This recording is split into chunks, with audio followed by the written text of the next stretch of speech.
Hi friends, welcome to my channel Nityada Mom Vlogs. இன்னைக்கு நம்ம என்ன இந்த மாதிரி மரத்துலேருந்து இந்த மாதிரி உதிர்த்தி பறிச்சிட்ருக்கோம்னு பார்த்தீங்கன்னா குட்டி குட்டி நாட்டு இழந்த பழம் தான் பறிச்சிட்ருக்கோம். இது வந்து எங்கள் வீட்டுக்கு பக்கத்துலேயே ஒரு மரம் இருக்குது.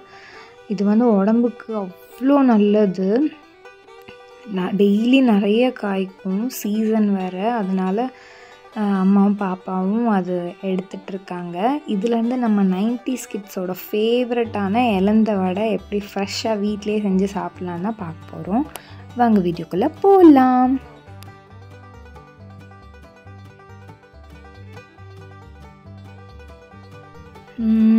நிறைய ஃப்ரெஷ்ஷாக இருக்குது, எல்லாத்தையும் பறிச்சாச்சு. இப்போ நம்மளுக்கு இந்த அளவுக்கு வந்து இலந்த பழம் கிடச்சிருக்கு.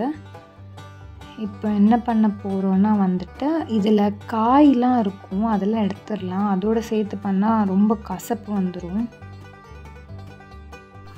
இதுக்கு பார்த்தீங்கன்னா ஒரு கப் அளவு கரும்பு சர்க்கரை, ஒரு டேபிள் ஸ்பூன் அளவு பெருங்காயமும், தேவையான அளவு கல்லுப்பு, 4 வரமிளகா, ஒரு சின்ன நெல்லிக்காய் சைஸ் அளவு புளி எடுத்துருக்கோம்.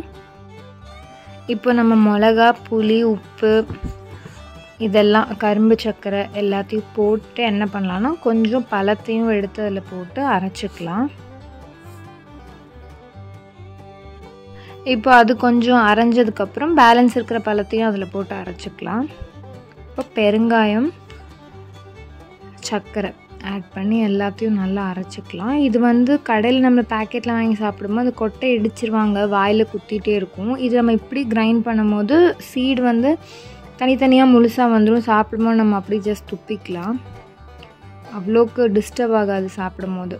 நல்லா அரைச்சாச்சு. இப்போ இதை என்ன பண்ண போகிறோன்னா ஒரு பவுலில் ட்ரான்ஸ்ஃபர் பண்ணிவிட்டு குட்டி குட்டியாக இலந்த வடைன்னு சொல்லுவாங்களே அந்த மாதிரி ஒரு பிளேட்டில் தட்டி தட்டி வைக்க போகிறோம்.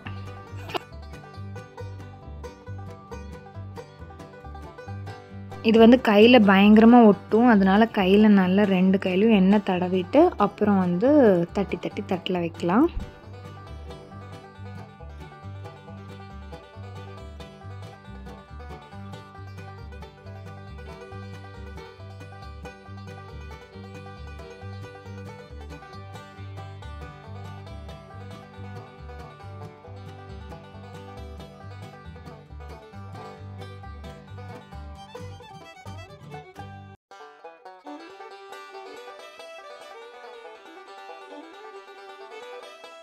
இது வந்து 90s கிட்ஸோட ஃபேவரட்டான இலந்த வடை. இது நிறைய பேருக்கு இது பிடிக்கும். இது வீட்டிலே செஞ்சு சாப்பிட்டா ஹெல்த்தியும் கூட.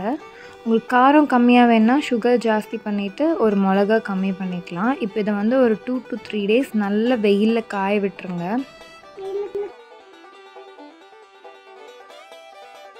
பாருங்கள் நல்லா காஞ்சிருச்சு. இதை நீங்கள் ஃப்ரிட்ஜில் ஸ்டோர் பண்ணி வச்சு கூட சாப்பிட்லாம். இதை நம்ம வீட்டிலே செஞ்சு சாப்பிட்றது ரொம்ப ஹெல்த்தியும் கூட. இன்னொரு வீடியோவில் பார்க்கலாம். பாய்.